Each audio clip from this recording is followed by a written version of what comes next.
The U.S. National Transportation Safety Board is investigating the cause of an Amtrak train crash in the western Washington state.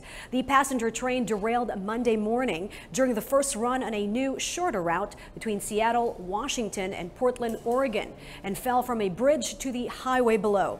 At least 3 people were killed, all of them train passengers. Many others were injured. VOA's Latika Hoke has this report.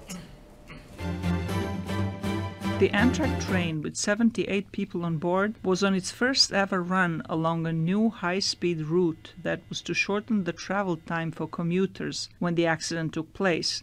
The train derailed on a bridge between the city of Tacoma and Washington state capital Olympia, and several carriages fell onto the I-5 freeway under the bridge. Some passengers say the train came to an abrupt stop, throwing them from their seats. When I stepped out, I didn't really realize I was standing on another train car. The U.S. National Transportation Safety Board said a group of 20 experts in the areas of mechanical operations, tracks, signals, and human performance have been dispatched to the western state to determine what caused the train to derail. A board official said those affected by the accident are eligible for federal assistance. Our TDA specialists are already working closely with officials at the scene locally, as well as with Amtrak, to assist them in their efforts to support all of those who have been affected by this accident. Several of our investigators on the West Coast will be arriving on scene this afternoon.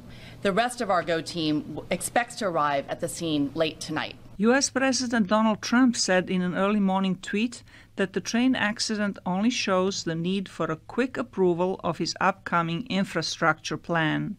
In a speech later Monday, he also expressed condolences to those affected by the crash. Let me begin by expressing our deepest sympathies and most heartfelt prayers for the victims of the train derailment in Washington state.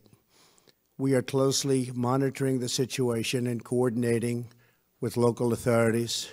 It is all the more reason why we must start immediately fixing the infrastructure of the United States. The train had 14 cars, and 13 of them jumped the tracks and sprawled across the tracks and the highway. Officials say some of the cars were not safe enough to be searched, which means the death toll could be higher.